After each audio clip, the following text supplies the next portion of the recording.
You're listening to the Pace Radio Network here at paceradio.net. The views expressed by the individuals during this broadcast are their own opinions, and they may not be the same as those of their group or other organizations they may be involved with. All medical advice during our broadcast is not a medical opinion and should be checked with your medical physician.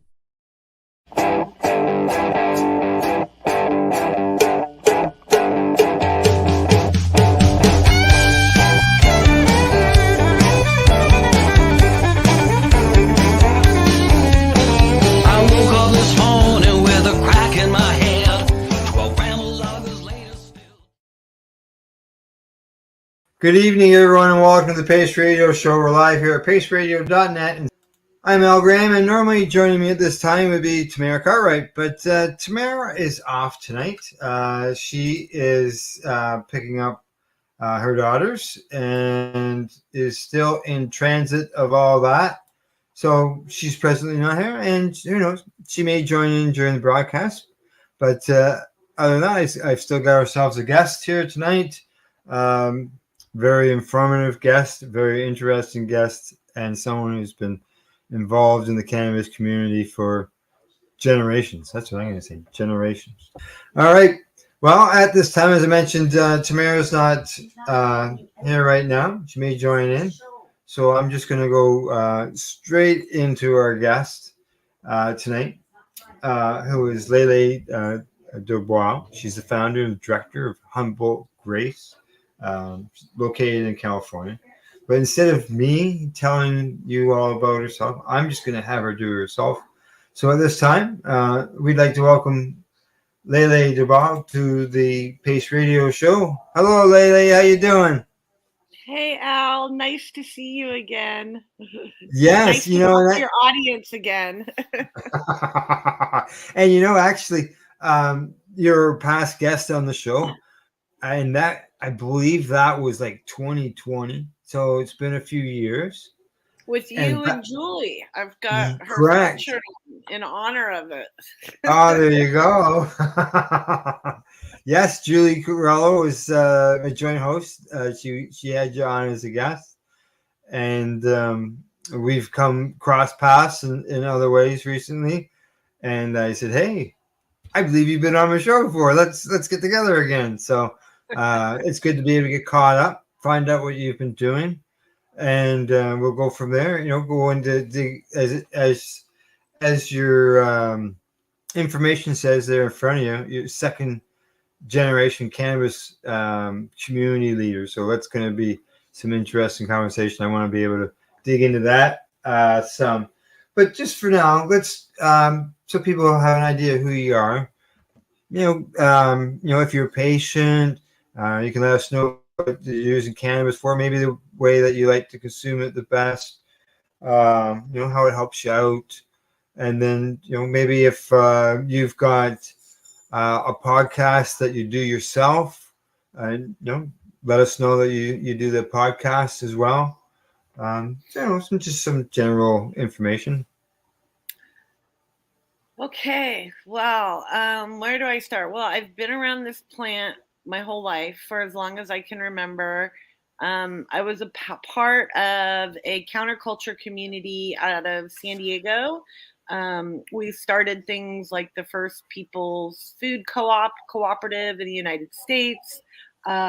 Before the unschooling movement, I went to a school called OB Free School, and it was really about empowering the peoples to be the peoples again. And through that journey, my mom, being a part of a counterculture movement can also be really risky. And it put us under a lot of risk. And my mom was a nurse, and she found this amazing place for us to feel safe and stabilized in. And it's a little place, a little nook in the world called the Emerald Triangle, which is a really beautiful and unique place, and really is a place that probably saved me from the counterculture movement that we were part of in Southern California that was so extreme. We hear about the Emerald Triangle, and now to be able to talk to somebody who's grew up there. like sounds like you're basically, whether you're born there or not, but you've been there basically your whole life, and it's things that some of us, like myself, we only read about it in a magazine, right? I guess so. I didn't really understand all that until the recreational legalization came along. For me, it was just I grew up in this really unique small community and had this experience that I couldn't talk about outside of the rest of the world. So would you be home educated as well, like homeschooled? That's a great question. So my mom tried. She actually paid me $1 for every day that I wouldn't go to school.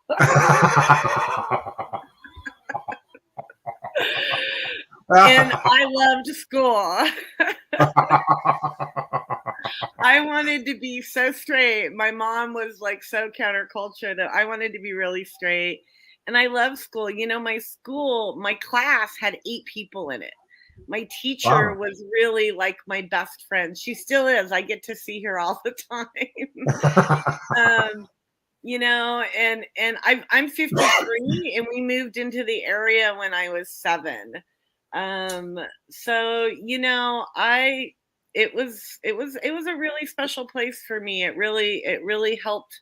By the point we moved in that community, I was 7 years old. I had seen the worst part of humanity.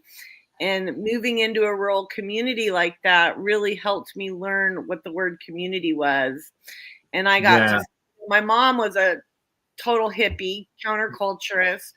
We were in a car accident in the community and my sister had died in it. And we hardly knew anybody. Yet that little community came around us and supported us. I'd go to school and my hair would be in mats and my teacher would brush my hair. My dad, he lived in San Diego. My teacher would drive me to visit my dad every holiday because she was from San Diego.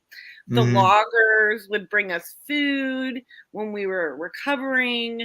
The community really came around us, and there were no separations between the humanity of us versus our social ideals, our political ideals, or our economic position. We all really had to hang tough together. Right. Yes. Yeah. As they said, it takes a community to raise a child, and that's what basically is what it sounds like was going on here. Is the Emerald Triangle was raising you. Yeah, well, at that time in the 70s, people were really trying to rebuild, this corporate world coming down our throats. And timber prices, property got really low up here. And so people were able to secure their own land for a really low cost. But there were no services, there was no power, there was no water. So we really, we're part of the Back to the Land movement. We really came up here to live off the grid and to figure out how to live outside of the government, outside of the power structures, and sustain ourselves more indigenous cultures than Western white cultures have. And through that, everyone was a bunch of hippies, so they loved to smoke weed. But we really looked at gold mining. I have some elders that started out gold mining. A lot of people did cut firewood. But naturally, the plant started being a way that we could build our solar systems and build our houses off the grid and live off the grid. It really became a tool to help sustain us outside of the man, for lack of a better word. Right. Yeah. You become your own, like you said, your own community, self-sustained, able to be able to build a community, your own electrical grid through the solar systems, or maybe I don't know whether they're set up individually. I would assume, eh? Yes. Well, now, of course, we have these huge, massive solar systems all over the world. But yes, they were. I mean, we literally built ours from all sorts of stuff. You know, you Yeah. couldn't buy a kit back then. No.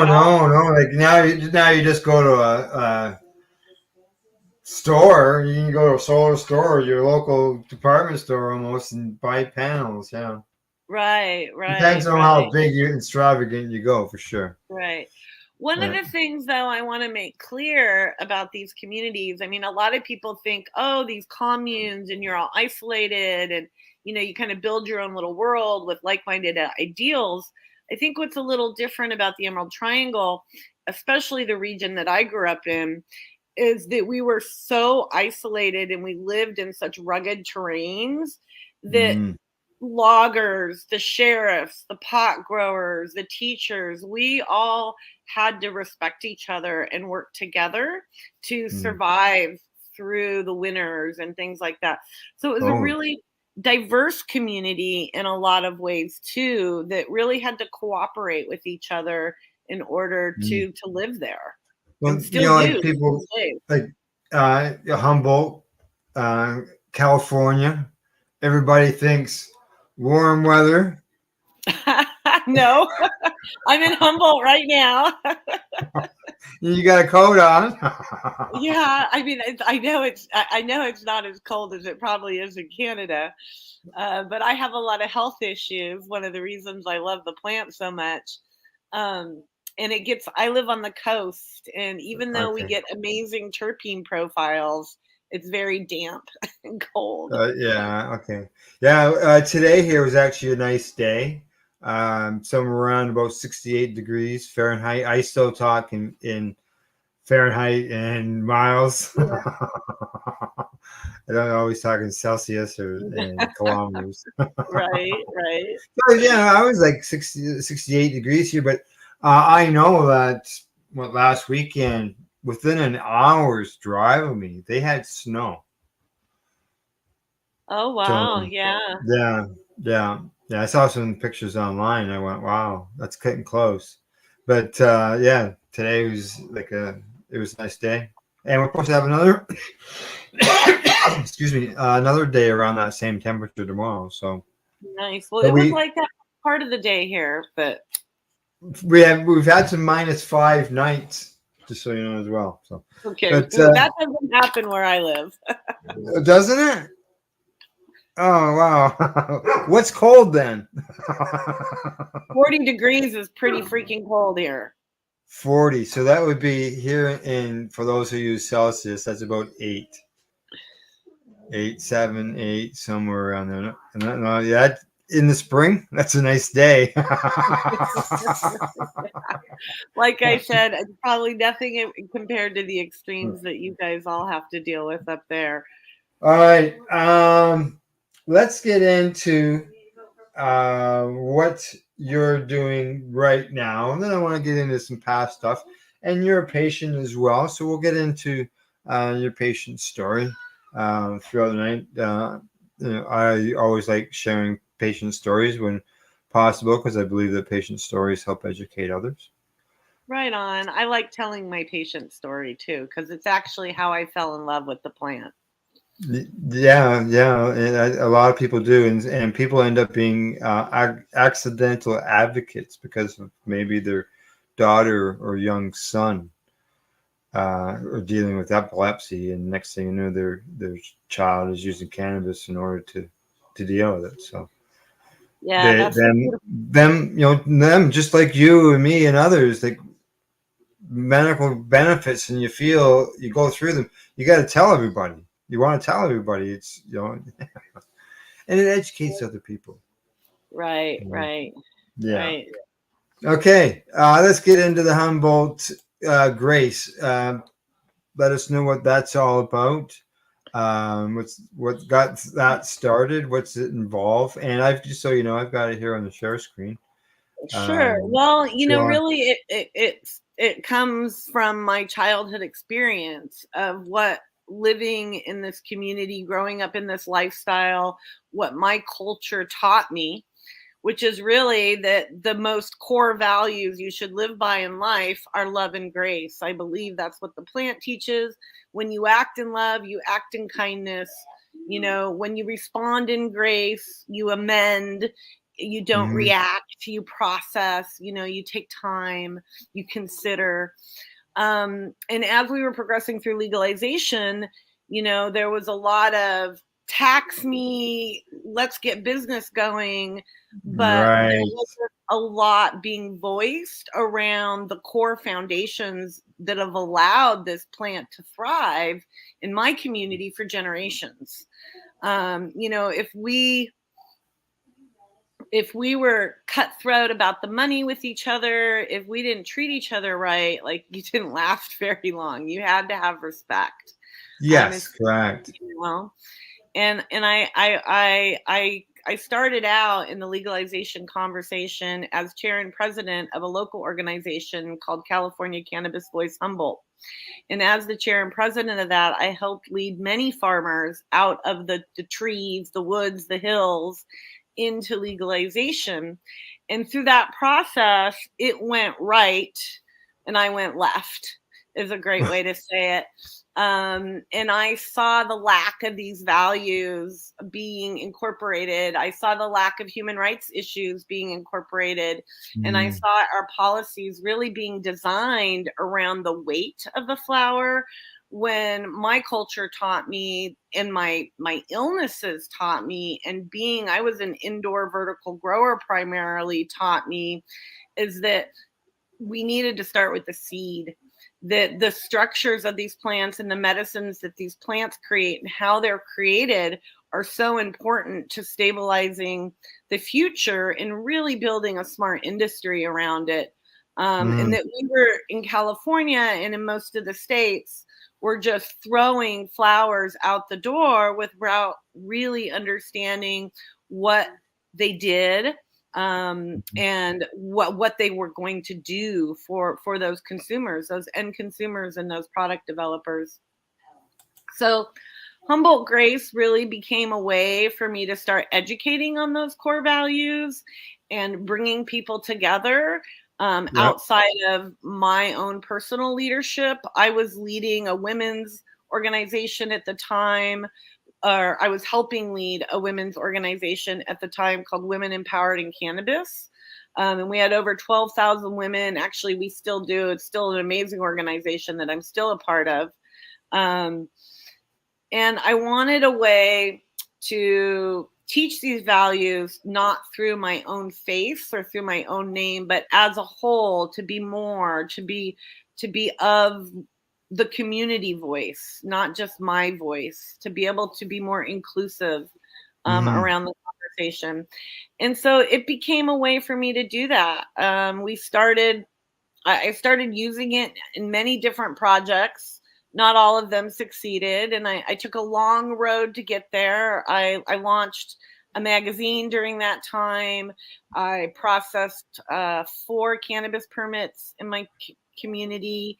We managed to accomplish during that time, but I kept really chasing all these things that I felt like needed to happen instead of chasing what I believed in. Right. And then when COVID hit, I got really ill. I have a spinal cord injury, and after launching a magazine, I was exhausted. I wasn't being paid. You know, the cannabis industry in the US is really bad about paying people. That's not good. You know, so I was physically, emotionally, and spiritually wiped out. And I ended up in the hospital for 5 days after getting up and walking from my injuries and healing. And I was so mad at myself for getting myself so sick, for overdoing it like that, like chasing this stuff down. And I went, you know what? If I'm not going to get paid in the cannabis industry, then I'm just going to do what I think needs to happen and see what happens, you know? And so I called a bunch of really amazing people that I know believe in the same values, and we're frustrated how genetics were being dealt with, and we're frustrated about how the plant was being valued, and said, hey, will you guys all come together and meet, and let's figure out pathways to protect, preserve, authenticate, and give value to the plant. Now I've got the screen, as you can see there. I've got who you are, who everybody is, as you mentioned. You asked a bunch of people to get involved, and by the looks of it, you got quite a few. I did, and there's a lot more people on there. We have like 170 people on the email on the meeting list. But these folks you see here are really the people that have either been at my beck and call on the phone, you know, or they fundamentally do things to really help support. Like Kevin Jodry right there. He's the one who is hosting the series that we put together that we're going to put out on your network. Yeah, he's a pretty well-known guy in the breeder conversations. You know, I'm just some old lady. Nobody knows who I am. And so Kevin's like, "Hey, Lele, I'll make that. I'll do those interviews." And he's done a beautiful job showing the love and grace in all these brilliant minds. We've got a Canadian that he interviews on there, Ryan Lee. He's a brilliant botanist. Yeah, we've got some great people on the show. And then Brian Hill on there is one of my elders. He's one of the original founders, I would say, of the cannabis industry in Northern California. He would be totally embarrassed that I said that, but really he's what I would call an OG. And then Daniel Hendricks there, his nursery has been housing the skunk ones that we've been doing all this research on. Yes, we'll have to get into that. So Humboldt Grace, sorry. I mean, I got all excited. Humboldt Grace is now what's called a Dream Maker project of a nonprofit here called the Ink Peoples. And it's really a way for me to create initiatives that I think are going to help or do good things. We helped over 50 people initially during COVID. We got them masks, we got them food cards. We've done some fundraisers around fire recovery and handed out building and ag supply vouchers to farmers in the rural regions because there's not as much support in those regions. And then we're doing this incubator research project, the Legacy Project. So it's really a place for us, because we're on the ground and in the thick of it, to enact things that'll help the community. Nice. And we see the genetics for the past 3 years as being something that we're really missing the conversation. We've been really missing the conversation on. Fortunately, the conversation is picking up. Now, that is one of the projects. Like I see here, you got at the top there, you say you've got two projects, the resiliency, which is the Dream Maker thing, right? Well, Humboldt, it's all Dream Maker, but the resiliency project is where we were partnered with a building and ag supply company called Daisy's Ag Supply. And a farmer can apply if they've been impacted by a wildfire to get one of those vouchers, a $500 voucher, to help them either rebuild or replant, or, you know, really to keep them going. We've also given money to a couple nonprofits in the area. One is called Pay It Forward Humboldt. And they're a local nonprofit who's on the ground during the crises, providing food and water and things like that. We've also gave them funds during the last fire. So it's really to help local, rural, either small businesses, community member landowners, homesteaders, or nonprofits that help and support during those times. Yeah, because like, you know, from the reports I've heard, especially over these recent years, like massive fires going down there. You know, I'm 53. I said, yeah, I'm 53, and I've never seen wildfires. We had one a few years ago that just ripped right through the river that I grew up in, and it's a very, you know, like these are the very cliffy, very, very sharp areas, very rugged. That's the word I'm looking for. Like there's not far to run. And it was really, really devastating. But fortunately, this year, we were blessed by some early rains and then some Indian summer. There's Daisy Supply. These are all the folks, by the way, that have participated in that project. Wow, look at them It all. was really an incredible project. We had things donated from Jamaica, Coral Cove. It was just incredible. We did an online auction, and all these people came together and donated or promoted and supported in some way or another. It was really, really incredible. Nice. That's a pile of people that are getting involved. Kudos to you guys for getting so many people involved and doing something that obviously is supported by the community. Yes, we hope to do another one soon, but fortunately the community there, we didn't get hit too hard yet this year, so there hasn't been a need.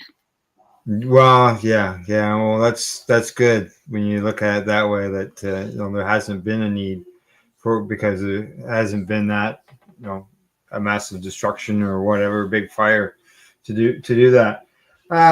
Before we get into anything else, I see it's the bottom of the hour, so why don't we just go for break now, and then when we come back, let's get into the other project, the Legacy Project. Yes, the baby. Yes. Exactly. Sounds good. Okay. Break. Yeah. All right. After break we go. When we come back, we'll continue our conversation with Lelehnia DuBois, and it's going to be an interesting conversation for sure. This is the Pace Radio Show. We're live here at paceradio.net and cbgtv.com. You're listening to the Pace Radio Network here at paceradio.net. When you have a pain that's reached its peak, Legacy for 20, it's so unique. If organic cannabis is what you seek, here's your trusted partner 7 days a week. Suppository salves, vapes and drops, topicals, edibles, infused pop. Just when life seems like it ain't easy, at Legacy 420, enjoy a pop freezy. Lab tested products, make them the GOAT. Legacy 420 out on your road. Legacy 420 in Tyendinaga Mohawk territory. Indigenous organic cannabis at its finest. Let's share Pace everywhere. That way it can help create peace. People everywhere advocating cannabis education. Are you looking to get your medical cannabis grow license? Limestone City Hydroponics can help patients through the process of obtaining their license to grow medical cannabis. What's that? You don't have a doctor. If you meet the medical criteria, Limestone City Hydroponics has a nurse practitioner who can assess and provide medical cannabis prescriptions. What are you waiting for? Contact Limestone City Hydroponics at limestonecityhydroponics.ca or call them at 613-548-0420. Enjoy the buzz of legalization with Campbellford Lifestyle Shop. From lights to plant nutrients, books, consumption accessories, and more, we've got all your basics to grow or consume cannabis. Visit our info center or take a look at our piercing services and body jewelry, now available in-store through Campbellford Lifestyle Shop, 17 Bridge Street West, Campbellford. Pace Radio is the people advocating cannabis education radio network. Limestone City Hydroponics is Kingston, Ontario's hydroponics shop. Take your growing to the next level and create the optimal environment with a tent kit, or maximize your yield with an ebb and flow flood table kit. Either way, Limestone City Hydroponics has more sizes and options to fit your needs. Are you looking for the power of the sun that adapts to your budget? Then look no further, as they have professional grow lighting. They have indoor grow systems that are easy and cost effective, with many options to fit your living space and lifestyle. Cultivate your growing potential. We have everything you need to succeed. And if you can't make it to the store, they offer local delivery to the greater Kingston area. Remember, when you're looking for experts to help you grow, then look no further than the locally owned Limestone City Hydroponics, 105 Sunderland Drive in Kingston, Ontario. Call them at 613-548-0420. We are people advocating cannabis education here at paceradio.net. And you're watching the Pace Radio Show. And just to let everybody know, Tamara is off tonight, but I'm joined by my guest, Lelehnia DuBois. She's the founder of Humboldt Grace, located in sunny California. Yeah, I can say sunny. Right now. It's just chilly. Yeah. As he said, people think California, think warmth. But so I thought, okay, knowing you got a coat on, I'll tell you. I thought I might say sunny because it could be sunny and still be cool, right? Yes, yes. And it's really funny, we would get exchange students up here, and two of my best friends were exchange students. One was from Norway and one was from Germany, and they were told they were coming to California. And both of them thought they were coming to palm trees and the beach, and they came up to mountains, middle of nowhere, no power. It was a whole other experience, but they both ended up falling in love completely with the people in the area. Good. Yeah, because I'm sure they were used to flush toilets and that in the roughing it. You're not getting that. All right. As I said before the break, I wanted to get into your other project there, the Legacy Project, and as you said, your baby, and fill people in on what that is, and I'll bring it up again on the screen so everybody can see some of this stuff. All right. Well, what it is it's a group of cannabis geeks that get together. Well, now we get together twice a month. For the past 3 years, we've been getting together once a week. And we've been looking for pathways to protect, preserve, authenticate, and give value to cannabis cultivars. I come from a community that has been curating this plant I know someone whose family's been doing it for over 6 generations. Wow. And there's a lot of knowledge that comes with that, and there's a lot of amazing genetics that have been created from that knowledge. And what I've seen is people who are in their 70s and 60s and 80s give that knowledge away, and now with legalization they can barely survive. Yet some of those genetics are literally making millions of dollars in the market. We have a brand in the US that's it's probably in Canada too. I know they're in Thailand, and they're an $89 million company, and they really built the company around a genetic that the gentleman got from his neighbor. That neighbor is not a part of that company. And I come from a community of those neighbors. And and then I'm a patient. I need medicine. I'm technically a paraplegic, yet I get to walk. And I get to do that because of how well I understand how to take care of my body and understanding what plant I need that's going to be good for me and what isn't going to be good for me, because some plants do trigger my issues. Some plants will give me headaches. Some will make me more nauseous. Some won't relax when I'm having a lot of muscle spasms, which will increase muscle spasms. I was also an indoor vertical grower, which needs a very specific plant structure, and you want your plants to finish a certain way. And so I really knew and understood, as do so many. I'm not anything special here. I'm just talking about it, as so many other very well experienced plant wizards know, that genetics were the key to the sustainability of this marketplace. Genetics and the IP behind them. My best friend's a product developer, and we have a product line that we want to put out one day, but we need to be able to consistently produce the same kind of plant over and over again to give that product for our consumers to trust it. We need consumers across the globe to trust the plant the way we can. We need patients across the globe to be able to go, hey, this is the kind of plant I need, because I need these values. And we're the communities who hold those medicines and hold those plants. But the marketplace wasn't talking about it, you know. Science just began to unpeel the onion, you know. We're just beginning to talk about esters and all these other things, you know, terpenes, and you know, like, we haven't even started to really talk what's in this plant yet, you know.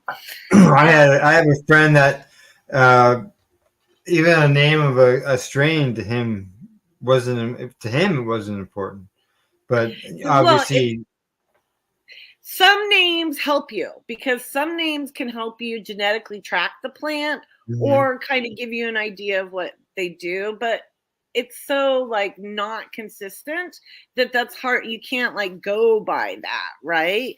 And so what we wanted was a way, instead of the farmer, the grower, the industry person going, yeah, I grow good weed, we know from our generations of experience that you don't have to say anything. You know, the plant sings for you when you allow her to be the star. And so we were donated by someone I've known for, about 25 years. His wife and I did the roller derby. I wasn't a skater. I was a ref.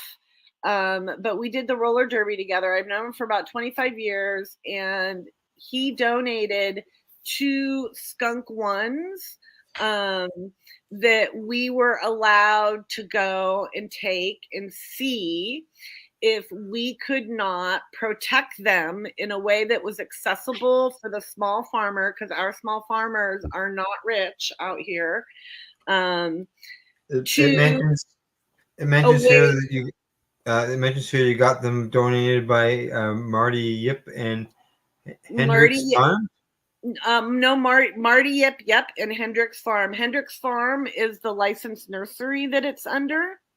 Okay. That's been caretaking it since 2019, and Marty Yip is the breeder who gave them to us. He is not the breeder that bred the skunk one, obviously. That is Sam Skunkman or David Watson, whichever you choose to call him.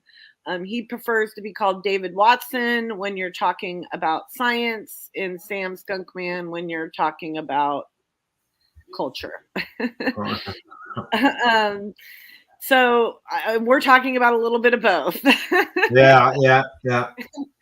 And so we wanted to find a way to honor those breeders so they got paid, to protect them. You know, patenting a plant is incredibly expensive and not accessible for someone who can't even get Social Security, you know. Right. So, and then we needed to find a way to say that this was real. Like how, because here I am, this 53-year-old woman, nobody listens to me in this industry. You know, they all look at me and they don't think I know what I'm talking about. You're looking for somebody in a suit, some guy in a suit, exactly. Or I'm not like some dude, you know, with a beard or whatever. Yeah. So like, how can we, without having to like go, no, I know this plant does this, you know, I know this. How can we prove that this plant is special? You know, how can we prove we think this is skunk one because he bought it from someone who told him it was, right? And I trust Marty to tell me the truth. So he's only telling me what he's been told, right? We can't like, so how do we prove that this really is a skunk number one? Yeah. Some people say, well, you know, you buy some seeds that say skunk number one on, but that isn't, you know, what the original genetics. There is going to be a little different too, right? Because they're also special in their own way. So really, to even say that all of this is skunk one and it's going to be the same medicine isn't true, right? Because all those plants, one of those plants could exhibit amazing amounts of CBG and thiols. The other plant could have tons of limonene and more, you know, THCV or, you know, who knows what in it, you know. But those are 2 totally different profiles. Oh, you know? For sure, yeah, because the benefits, individual benefits. Right, and that's what matters. is the true outcome of the plant to the end consumer. And what we need as cannabis advocates is for the end consumer to buy into it the way we have, so they will start demanding for better medicine and better laws and better pathways and accessibility, right? And so how do we do that? Well, we have to first understand really what we're making. And so we had all these great scientists, technologists. I mean, I'm a community builder and I'm very smart, but I'm not a scientist. I have some scientific training because I went to nursing school, but I don't know, like DNA, molecular sequencing and all of that. But fortunately, the guys at Medicinal Genomics came to the table and donated their most comprehensive sequencing. Not only did they donate that, but they attended to the meetings every Friday and participated in the conversations. Nice. The Grow Off is a competition in the US where growers usually get a cut they don't know, and then they grow it and they win through science. So it's all the labs that determine the winner, not by people smoking it. They volunteered to put one of the selections out. So we have it out to 40 farms, and we'll get all the data back on that to show what it does and how it does it in these different environments. But through the DNA sequencing, we were able, and we didn't know if this would happen. We really didn't care. What we wanted was the data to say, this is the truth of what this is, whatever that is. If it was a piece of crap plant, then it was a piece of crap plant. But this plant actually has been very generous with us.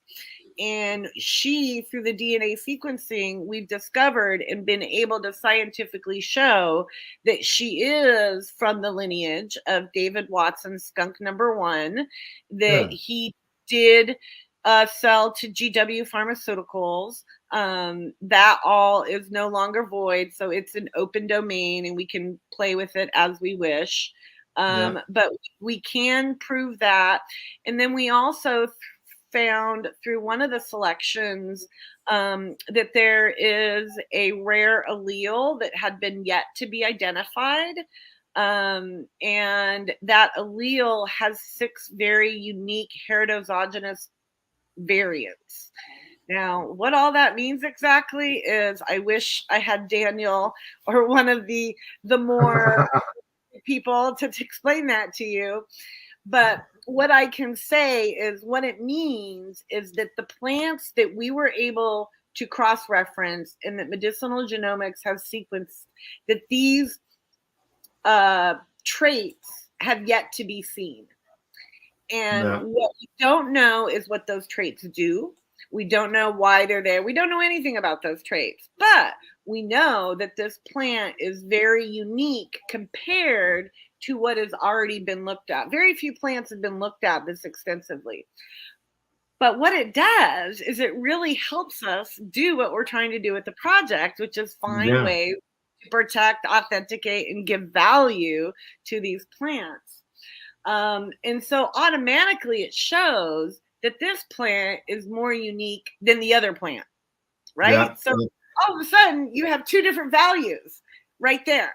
And so we're building this pathway forward, very old community grassroots style, doing it as we go, towards an auction where we're going to auction off these selections and some other unique cultivars out to the bigger industry in hopes to inspire the smaller cultivators to stay small and innovate rather than follow the market, create the market trends through their innovations. Because the reason the Emerald Triangle has been such a hub for so many generations in growing this plant and curating so much genetic diversity is because we have a unique cluster of diverse microclimates. And so you can grow a skunk one in one community and then 100 miles away in another community, and you're going to get different plant profiles. And Really? so we hope to see is through this with these 40 farms is what comes out in those different climates, what makes it maybe, maybe some phenols exhibit, although this skunk one was bred to remove the skunk smell. So we're not sure how skunky it'll be, but who has more of the limonene in it, which is what it was bred for. We don't know, but we're going to get to take a look in January, and we're going to put all that data together. Good. And see what it comes. And right now, the one with the unique variants is we have a partnership with a company called Mocha Humboldt, and they're a very small batch producers. They produce about 8 pounds a time of cool, unique strains. They're vertically integrated indoor, but they grow with soil. They've been growing out the skunk number 3, which is the one with those alleles. Or no, I'm sorry, the skunk number 1, which is the one with those alleles variants. And it's beautiful. If people go to Humboldt Legacy Project's Instagram, they can see a little video. It's not a great video because it was just taken on the fly, but they can get an idea of where it's at. And we're going to be talking that in December 22nd. It may not be a big professional video, but it still can get the message across or the information out, right? Yeah, well, that you can see it, everyone. It's such people love to talk in the industry, and it's such a known strain that there's lots of talk about it. So it just gives you a chance to see how it's producing. And it's in a room with a couple other strains, and the buds are much denser and stacking up more than the 2 other strains in the room. The grower, Nate is his name at Mocha. He's been doing this for a very long time. He said that the plant is unique. He had to adjust some of his normal regimen to make sure she did her best. She's, most legacy strains are a little bit more difficult to grow. Yeah. Indoor growing really helped kind of perfect that so you could produce better. But now that he's figured that out, he's really excited about it, and we're really excited about it. Good. And like you say, the buds are bigger, which is you can get oversized because especially if you're growing outside, you can end up with bud rot, right? But right. Well, it is outside. The other selection is outside through the grow off. Yeah. Now, how are they able to here we can deal with powdery mildew before you know it, your plant's covered in it. Any testing along that as far as resistance to the bud rot or the powdery mildew? No, we don't know right now, but in January, after all those amazing grow-off farmers are done with their competition, we'll be able to see some of those things. We'll be able to see where it exhibit more resilience or didn't it, or, we'll understand that. I won't say anything, but it's really not an easy plant to grow. The old OG, I did not like growing it. It was so hard to grow. I tried to grow it a couple times because it had such great market value back in the day. I did not like growing it. And I honestly probably would feel the same way about the skunk, but it's such an incredible foundation to this industry and to so many other genetics out there that it's incredibly valuable for breeding. And hopefully it'll be really great for smoking too when Mocha makes their first drop. And skunk is in a lot of different strains. Like it's in the crossbreeding, right? Right. Well, David bred it because he wanted to create something that was commercially viable, is the words he used. He bred it to go big and to go to GW, and he spread those seeds all over the world to try to figure it out, and so it's one of those foundational strains in so many things out there. It's probably one of the most shared cultivars in history. Besides the really old landrace ones that were just all over the world forever. Yes, there are some of those. I know, like, when you talk about the industry getting hold of strains, and you mentioned earlier about somebody $89 or $90 million. I know here when Canada went the route of the licensed producers, and to actually they wanted the licensed producers to grow for the patients, and they took away our licenses to grow. But when these companies all started up, they were actually allowed to, for a certain amount of time, be able to purchase strains off of patients. Yep. But really, John, like you said earlier, Johnny gets a clone from somebody. That person says what it is, but is it? Right. Well, and then how do you know where it came from? We partnered with a company that I ended up becoming a part of to help develop an app called Canopy Right. And it's a unique blockchain system. We took the traditional blockchain system, which is for open source, and kind of flipped it around and made it closed source for the breeder. So it's a place where none of the DNA leaves your house or your farm or whatever. It stays in your freezer, but you can create what's called in America, it's a legal term, prior art, which means that it gives you a time-stamped on the blockchain proving that you had this DNA before, say, some big ag company gets it. And so if 10 years later, some big ad company ends up with something and you're all, no way, that is my medicine, you have the DNA to cross-reference and prove to them, so they can't patent it. They can't use it against you. So that was the first step in order for the Legacy Project to really work, is we needed a way for breeders to feel safe to send their genetics to the labs, because they were not feeling safe enough in the US to trust the chain of custody between here and there.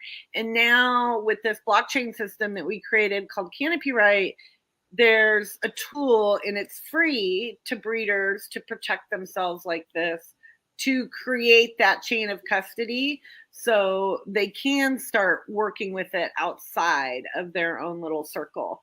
And have some accountability around it. And they would be able to sell those, knowing that that the genetics are authentic or real, versus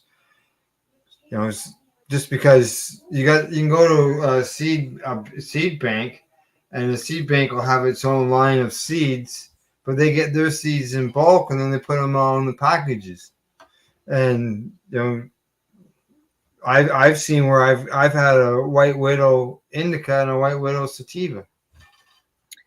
Right, and nothing about to diss on any of those breeders out there hustling their seeds. I mean, like I love it. I love the seed being spread everywhere. Everyone should grow weed. It should be all over the world, and it should be free, as far as I'm concerned. However, it's not. And unfortunately, especially in California, the way the regulations are designed, it made it really hard for people to do that.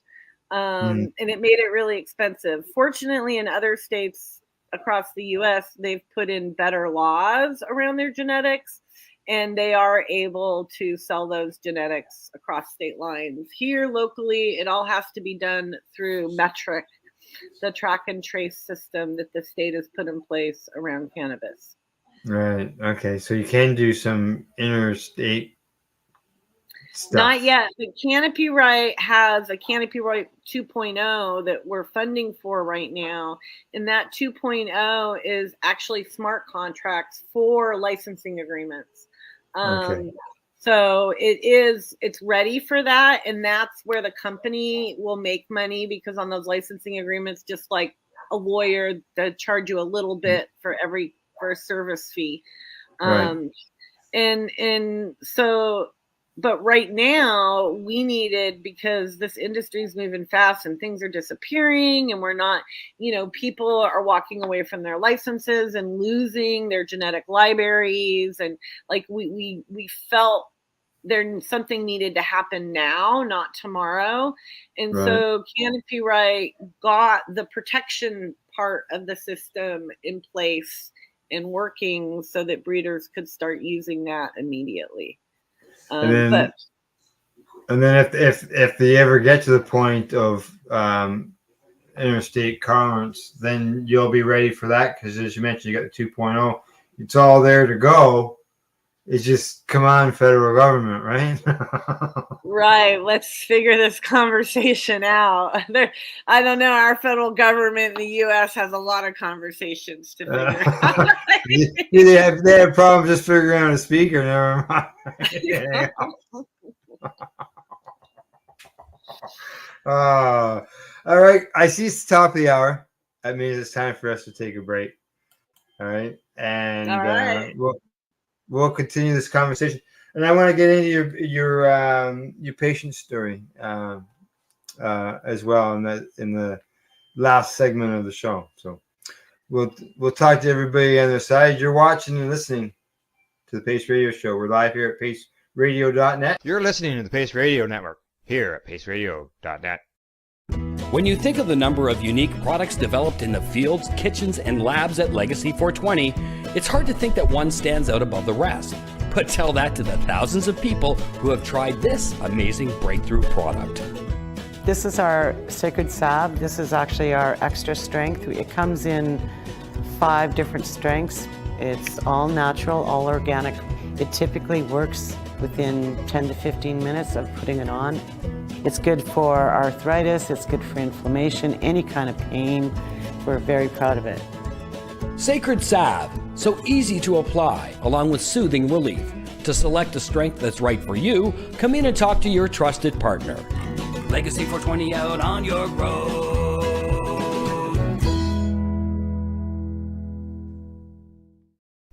Pace Radio Network, created by patients for patients, and for those who need to know.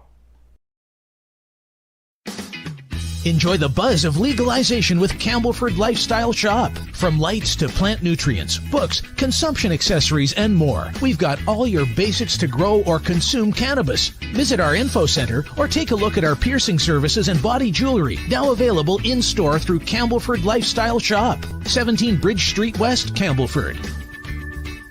Let's share Pace everywhere. That way it can help create peace. People everywhere advocating cannabis education. Limestone City Hydroponics is Kingston, Ontario's hydroponics shop. Take your growing to the next level and create the optimal environment with a tent kit, or maximize your yield with an ebb and flow flood table kit. Either way, Limestone City Hydroponics has more sizes and options to fit your needs. Are you looking for the power of the sun that adapts to your budget? Then look no further, as they have professional grow lighting. They have indoor grow systems that are easy and cost effective, with many options to fit your living space and lifestyle. Cultivate your growing potential. We have everything you need to succeed. And if you can't make it to the store, they offer local delivery to the greater Kingston area. Remember, when you're looking for experts to help you grow, then look no further than the locally owned Limestone City Hydroponics, 105 Sunderland Drive in Kingston, Ontario. Call them at 613-548-0420. You're listening to the Pace Radio Network here at paceradio.net. Hey, welcome back. You're watching the Pace Radio Show. I am joined by my guest, Lelehnia DuBois. She's the founder and the director of Humboldt Grace. And just so everybody knows, Tamara has tonight off, and she'll return next week. So, Lele, throughout the show, we've got little drips and drabs of some information of you as your cannabis patient. As we talked about earlier, I'm, a person who believes that when patients share their stories, they educate other people. Even if that person may not have a particular condition, they may know somebody, and they can turn around and share that information. Or, for example, if somebody is on the show talking about it and somebody else sees it, they turn around and share a show and say, "Hey, listen to this person. This is what this person has benefited from by using cannabis." Yeah, well, it's really, like I said earlier, how I fell in love with the plant. I started trimming weed when I was 9 years old. I have no memory without cannabis in it as a young child. It was a part of life. At 13, I watched three vans pile up at my school, load up with officers with machine guns, and drive up the hill towards our house. Called my mom saying, "Oh my gosh, they're coming." The stories that you hear about the Emerald Triangle with the helicopters, that those are all real things. All those drug war things really impacted me. I was raped and I was unable to report it. It's quite a long list of things that happened to me as a young woman because I grew up in a culture that we couldn't report, and we had to hide, and integrate with society because we were a little different than mainstream society in a lot of ways. So I worked really hard to be normal. I was class president. I was captain of the cheerleading squad. I was going to nursing school. I really loved science. My mother was a very esoteric person. She was a midwife. She believed in natural healing. She believed in earth spirit. And I just wanted to be everything not that. And in nursing school, I caught a patient and I ruptured 2 discs into my spinal cord.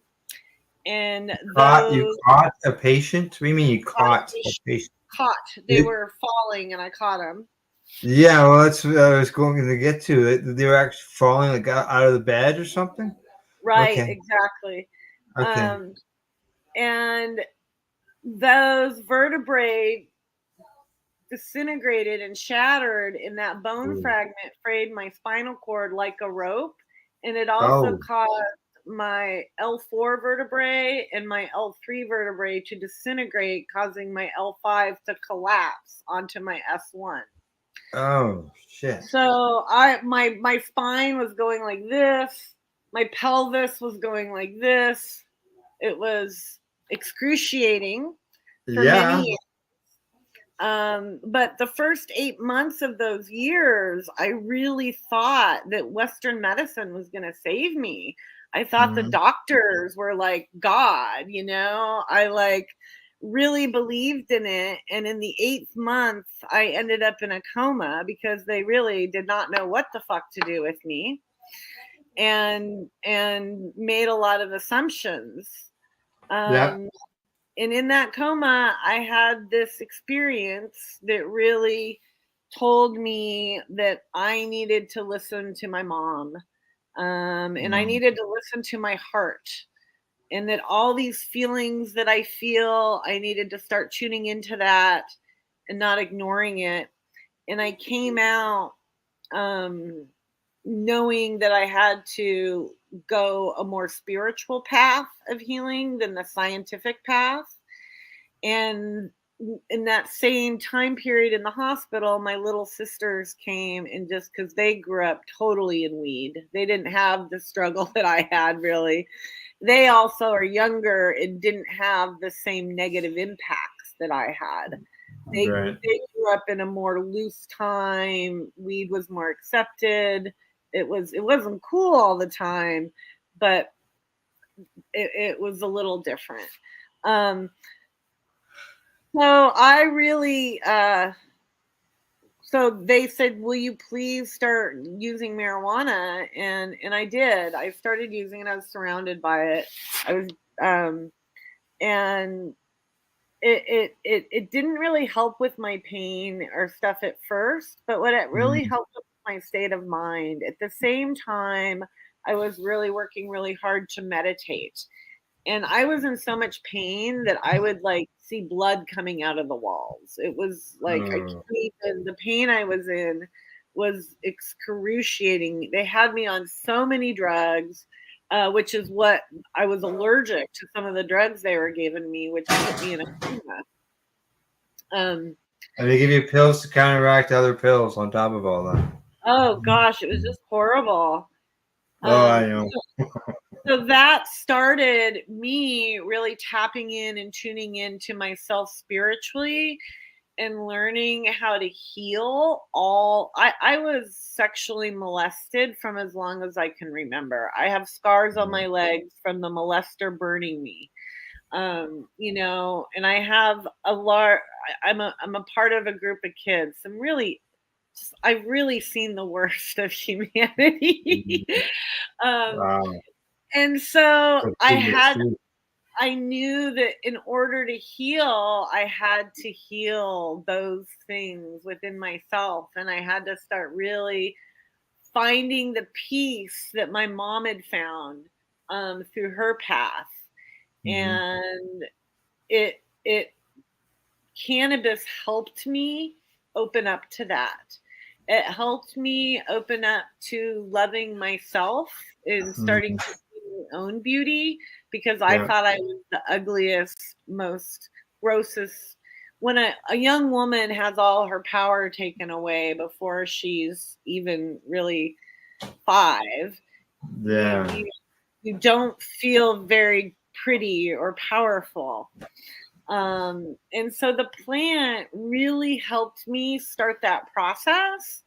Good. And then as I started to master it and started to learn more and started learning about genetics, it started helping with my inflammation, which started helping with my pain. And then I started, understanding how to use it better for my pain and what, it just, I started using it with knowledge instead of just, oh, here, smoke this, Right. Yeah, exactly. Yeah. And I would just I know a lot of patients at the beginning, when especially here with legalization and stuff, and with the medical program, a lot of people think all you had to do was smoke cannabis. Well, there's much more ways to consume it than smoking it. I smoke it. I also take a nightly rice drop of RSO, and I use topicals. I put it in my bath. Bath bombs? Yeah, or just I'll put just straight RSO in my bath. I'm pretty the easiest, because I'm in pain all the time. It's like the simplest, easiest way to get. I count my steps, oh, how much energy, how many steps do I have today? So yeah, sometimes, but I also, my best friend's a formulator and she makes some pretty spectacular bath salts. So I get those.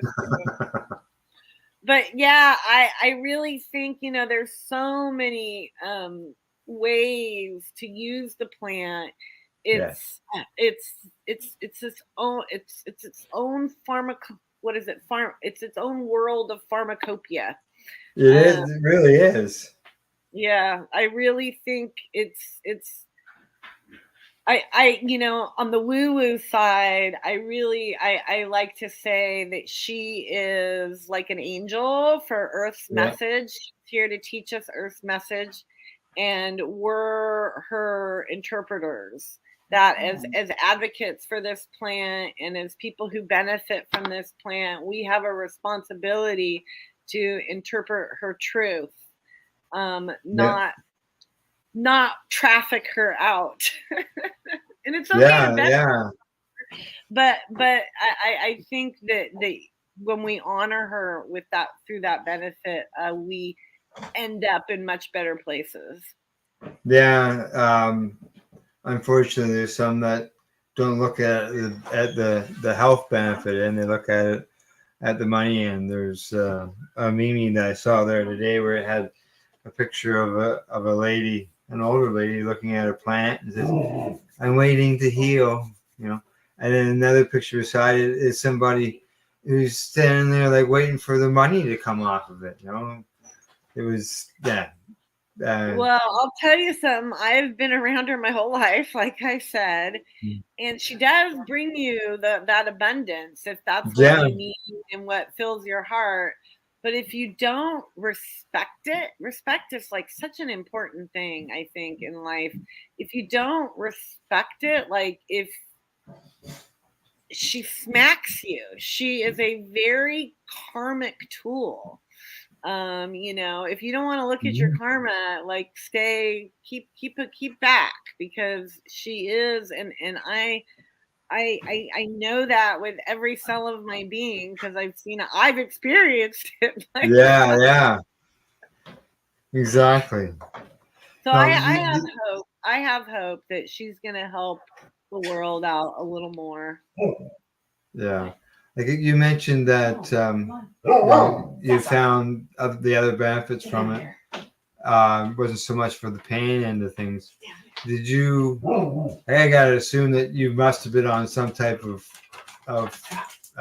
painkillers during that time.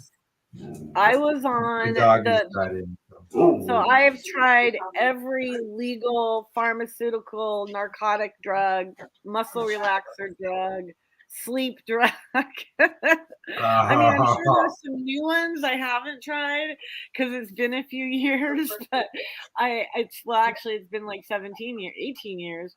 But I tried them all, and they actually, what it's very interesting. What worked the best for me, meaning I didn't pass out in public. I didn't, because they didn't know what was happening to my spine. So like the amount of pain I was in, nothing was working. And it was fentanyl patches. I was on 100 microgram Duragesic patches that got changed every 2 days, which is a lot. Holy smokes. A lot. Yeah, it was incredible. But then I had this amazing surgery. This surgeon took a chance on me, and he went in. He thought he was going to do a 2-hour surgery, and he ended up doing a 27-hour surgery. Holy smokes. He basically protected. He said there was a little tiny bit of my spinal cord left, and he felt if he could stabilize my spine that it would help my pain. But when I came out, he did a 27-hour surgery, and he said I was never going to walk again. And I said, well, I don't remember anything for the first 2 weeks because I was on an incubator. But when I finally woke up, I said, don't talk to me. If I ask for something, provide it. And I went into a meditation I do. I called it cellular regeneration. And I did my visualization, and I sent all this love light into my spinal cord. And 4 days later, I came out of that, and I walked with a walker to the bathroom. That was all power of mind and spirit. And the plant really helped me learn how to do that stuff. Yeah. Wow. That's. I imagine they were quite surprised to see you walk to the bathroom. They were blown away. They're still blown away. Every time a doctor actually gets to look at my spine, they can't believe I'm walking. Really, eh? You must. I'm very blessed. Yeah, it'd be like mush down there. Like, how have they even rebuilt that? A whole bunch of titanium, niobium, all sorts of metals. There's like 4 different metals in there. Yeah. You go off on a metal detector when you go through the airport? No, I don't. It's some other kind of metals. He did it with a robot. Yeah. That's I can see why you're dealing with a lot of pain, even with all the metal in there, like arthritis, all that stuff on top of it. Well, I have celiacs and it causes severe inflammation, which is where cannabis helps a lot, is with my celiac. And all my joints like dislocate. And I think that a lot of that is from the stress of the spinal cord injury. Yeah. So I do have a lot of arthritis, but not my back. I don't really feel that part of my back. Just it's too bad. Yeah, celiac. That's not good either. Bowel condition to deal with. You know, I feel for you.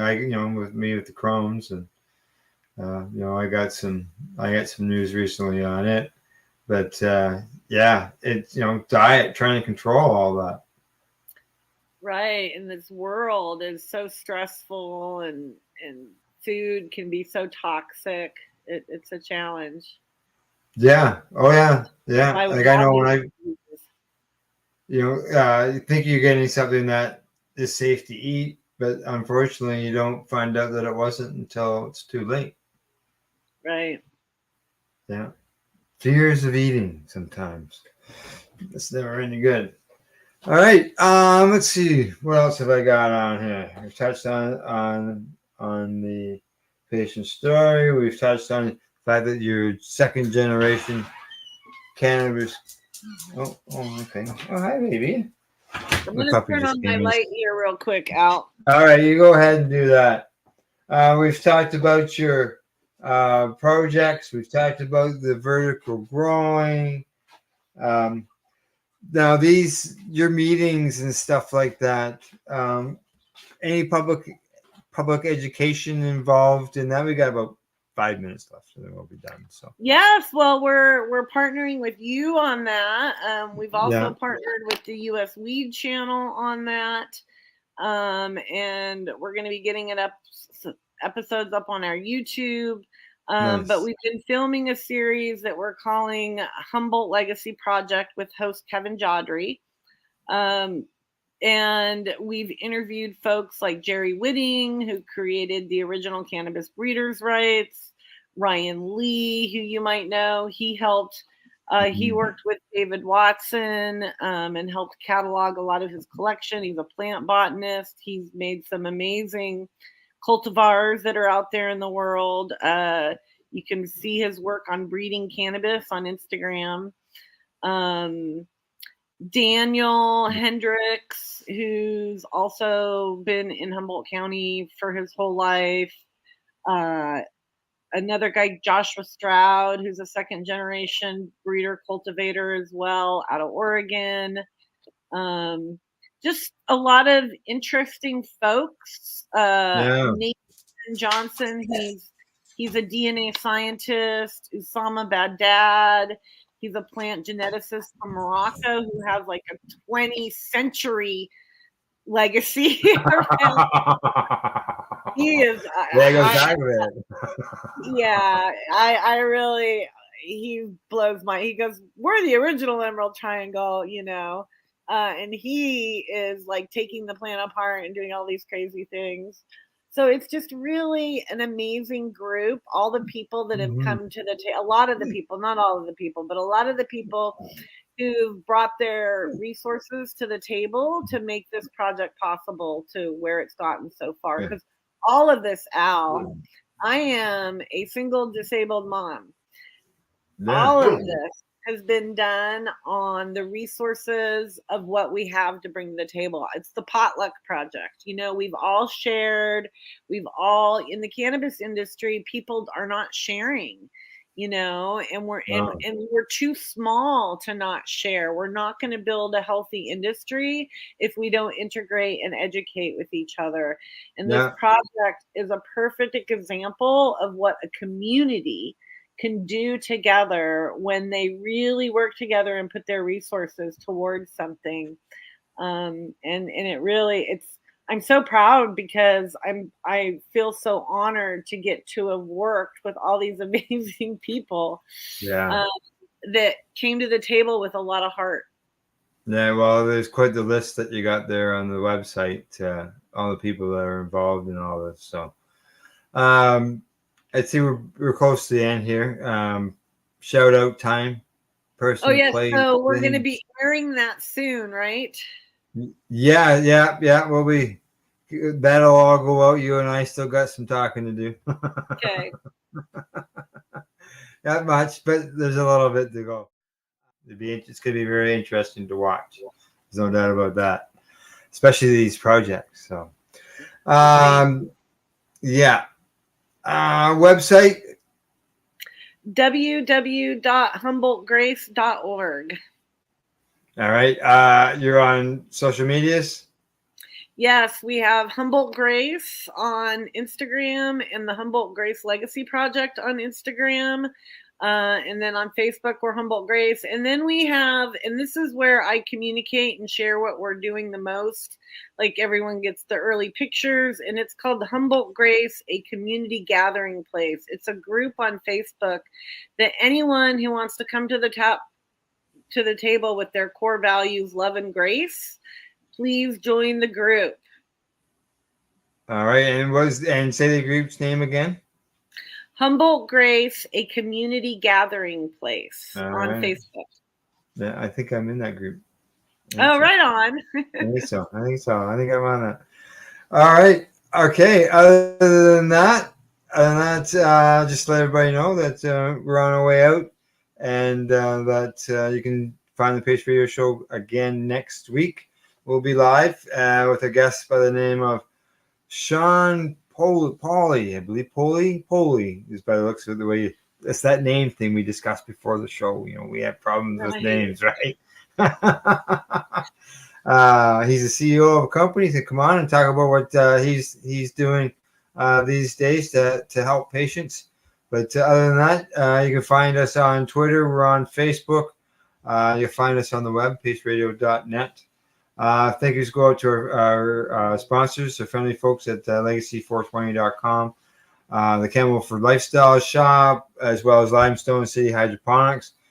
Big thank you to our guest, Lele DuBois, for coming out, for being on the show and talking about many different subjects. Thank you for having me, Alan, to all your listeners. Have a great night. You too. Thanks to everybody for tuning in. And we'll see you all next week. Thank you. And good night. And thanks to you, Lele, again.